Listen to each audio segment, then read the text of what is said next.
Tell me who her supporters are, and I'll tell you who Kamala Harris is. So the Democratic National Convention in Chicago turned out to not just be a political gathering, but it was also a place where tensions got as high as Black Lives Matter activist Jamal Green confronted Roland Martin, the host of the daily digital show, Roland Martin Unfiltered. Jamal Green had it on a video and posted it in a tweet saying that Roland Martin called him all types of names on Twitter and on his show, and he ran from Green. He had a woman get in front of him as he backed away, and his team yelled for security. Now, according to Green, he ain't never seen a man more scared in his life. Oh, and to keep his name out his mouth because he wants all the smoke. Check out the video right here, you guys. Oh, give me 1 second. No, ain't no. I gave you enough pictures. I gave you enough pictures. Yesterday, you tweeted about me. You tweeted, you called me dumb yesterday. You called me dumb yesterday. All right, so here's the context. The tension started when Jamal Green, who once ran for mayor of Chicago and is well known as a Black Lives Matter activist, took issue with the wording in Vice President Kamala Harris's new economic proposal. Harris had just rolled out a plan in North Carolina to provide up to $25,000 in down payment assistance to first-generation homebuyers. Green turned to Twitter to challenge the phrase first-time homebuyers and also suggested that this terminology might exclude or not adequately benefit the Black community. Now, Green asked on X, does anybody want to tell me what first generation is code for? Then added an LOL. Okay, so clear enough, but things became a little bit messy when Roland Martin suddenly responded sharply to Green's tweet, calling him dumb and clueless for questioning the policy. And just so that you know that I'm not misquoting him, here's the exact tweet. Are you that dumb, Jamal Green? If Black folks have the lowest homeownership rates, that means incentives for first-time home buyers will appeal to Black folks. Are you that clueless? And as you guys saw, Green wasn't exactly happy being called dumb by this Kamala Harris diehard supporter, so he decided to confront him in person at the DNC. So Martin was hosting a town hall at the convention when Green approached him amid a tight crowd. In the videos posted by Green, he can be heard demanding an explanation from Martin about being called dumb. Now, after this very heated exchange, Green took to social media again and talked about his frustrations with what he called Black gatekeepers, who he feels are standing in the way of progress. He took a jab at Martin's supporters, saying that the older audience of Martin's show might side with him, but the younger crowd, keen on change and outspoken, they're quick to dismiss these old school views as those of Democrats sellout fools. He said Black gatekeepers gotta go, basically making it very clear that he thinks Martin's stance on Harris's policy misses the mark. He also laid out the facts about Roland Martin and him in a follow-up tweet. Number one, Roland Martin is the paid aggressor. Number two, he too old to be calling young people out their names. Number three, he had the opportunity to talk to me in my face, but he was scared. I stand 10 toes on it. Hashtag sometimes you gotta pop out. Then he added this video explaining himself and calling out those Democratic supporters who think that other people with other opinions are just plain dumb. Check it out. People need to know the real narrative and the facts. Number one, Roland Martin is the aggressor here. He came after me publicly. He was paid to do so. I was on Twitter talking about how we need to be critical of these campaigns and make sure that we get policies so that when whoever become president, they don't forget about us. Roland Martin called me stupid, dumb, an idiot, and a fool on his show. I never tweeted at Roland Martin. I never talked about Roland Martin at all. He came to my Twitter page quoting my tweets to call me stupid. And then he did a show about me and he called me a fool. Now, what I did was I went to an event that he was at today, and I went to ask for a conversation. My arms were folded.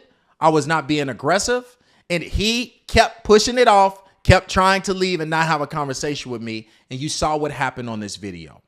This, guys, we cannot stand for. We cannot stand for voices to continue to be stumped on because they don't agree with you. I don't have to agree with Roland Martin to be smart. I can have my own views. I'm a grown man. And there's no reason why this man twice his age should be publicly calling me stupid, dumb, and a fool. But when I approach him in public, he has nothing to say to me.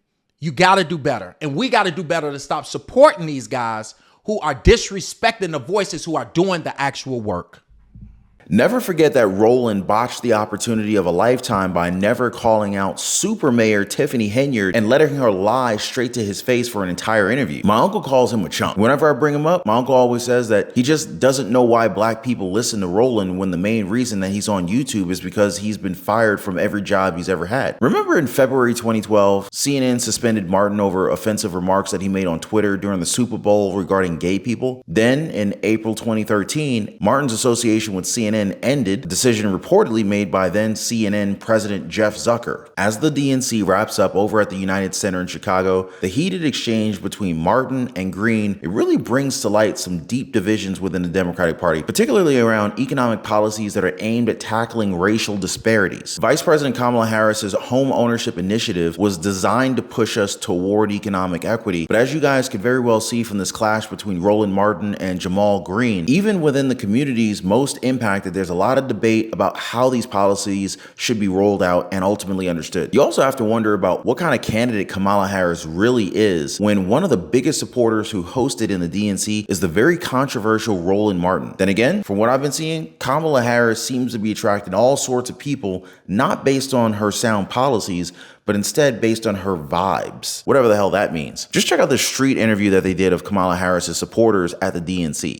Kamala's vibe is for the people. Kamala's vibes are joy, but also serious, prosecutorial, detail-oriented. She has an aura of inclusivity. There is a vibe, there is emotion, there is passion, there is excitement going on that I have not seen in 50 years. Like a tia, as we say in the Hispanic community, a tia it means aunt. Kamala has a great energy. She seems enthusiastic. She understands people, especially young people, which is where the next generation is going to be handling our future. Kamala's vibes are much more positive, much more in line with what I'm looking for in a president. I think that she attracts the young, well, the old, I'm one of them, people that are looking to just get along, and that's been missing. I think she has already stimulated the meaning of people coming together. Seriously, guys, this is the kind of thing that makes me want to tell dads to stay in their sons' lives. Otherwise, they may just end up turning on Democrats. And this wasn't a one-off either. Later in this video, we're going to talk about how even attendees of Vice President Kamala Harris's address to the American Federation of Teachers Convention struggled in interviews to pinpoint specific policy accomplishments by the presidential hopeful. We're going to get into that in just a little bit. But first, just a quick reminder, guys, if you haven't yet, I highly recommend subscribing to the channel and tapping that notification bell. Absolutely free, and it's going to help you stay updated on the latest content. Plus, you guys get to help us grow our channel community. I call it a win-win, guys. And hey, don't forget to hit that like button either. Totally appreciate you guys. But yeah, so we're talking about Kamala Harris's supporters at the American Federation of Teachers Convention. Check out these quotes they got from her voters. Bernard, who is an independent voter from New York, said he really doesn't know much of what she did. Same with Eric, a Harris supporter from Massachusetts, who said that he's just not sure he knows enough about her accomplishments to answer the question. Another one, a New York attendee, said that they guess she definitely made her stamp in history by being the first African-American female vice president and soon to be the first president as a woman of color. I mean, her running mate, Minnesota Governor Tim Walz, he says that his party owes it to the American people to explain what Vice President Kamala Harris would do if elected to the Oval Office, but a campaign platform still has not yet been released. Instead, he just pretty much talked on and on about how Kamala Harris is going to cut your taxes. How if you're getting squeezed by prescription drug prices, Kamala Harris is going to take on Big Pharma. If you're buying a home, Kamala Harris is going to help make it become more affordable. And no matter who you are, Kamala Harris is going to stand up and fight for your freedom to live the life that you want to lead. Now, as usual for them, Walt's appeal did not offer any specific policy proposals or even priorities for this hypothetical administration. Even in their own campaign's website, the official Harris-Walz website, at the time of this video, they only offer short biographies of both Democratic nominees and information about donating and volunteering hearing, but no overview of the campaign's policies.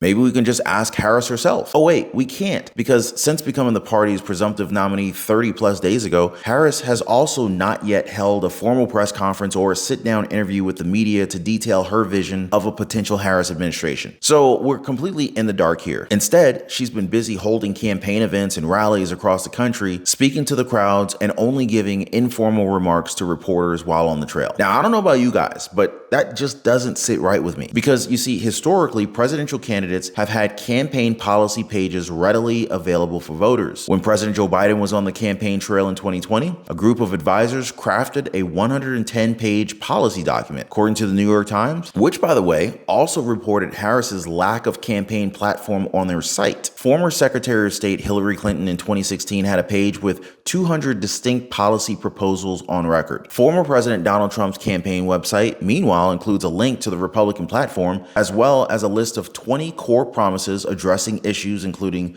the southern border, illegal immigration, inflation, and energy. Things have gotten so absurd that the Trump administration decided to troll Kamala Harris and release a platform website for her. For real, guys, the site Kamala2024policies.com launched on the third day of the Democratic National Convention and takes viewers to a website declaring Kamala Harris's dangerous policies are nothing to laugh about. The site details 9 policy platforms for the Harris campaign, including declaring Harris fought to set murderers free, wants to abolish the borders, seeks to eliminate private health insurance, and wants to give illegal immigrants Social Security and Medicare. It also says this, guys: borders are Kamala Harris opened the southern border to illegal alien criminals and deadly fentanyl, and as vice president was the tie-breaking vote for far-left spending bills that raised taxes and sent prices skyrocketing for families across the country. While Harris has tried to rewrite history in her own extreme record, she can't hide from her promise to set murderers free, dismantle America's border security,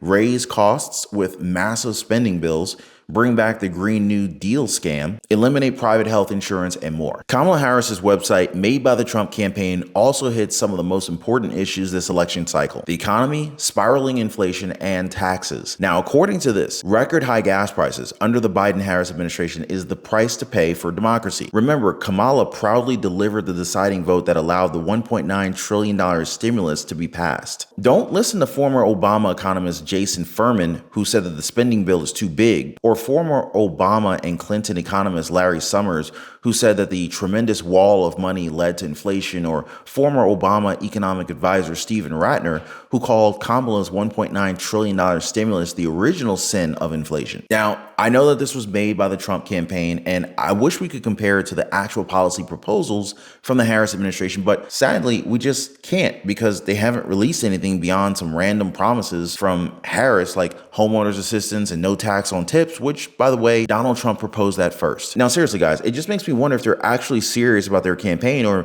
maybe they're just trying to get by with their vibes. But let me know what y'all think. Do you think the likes of Kamala Harris's campaign is just kind of like pulling our leg? Drop me a quick yes or no in the comments down below, guys. We'll definitely pick this up again in a future video. But in the meantime, I have another video that is lined up for you guys. It's about Kamala Harris's clips that they're trying to wipe from the internet. I know, super embarrassing stuff, guys. So you definitely want to check it out before it gets taken down on YouTube, the internet, whatever. And hey, as always, thanks so much for watching. Thank you for sticking with us. I appreciate you guys being here with me on the channel, and I'll see you on the next one.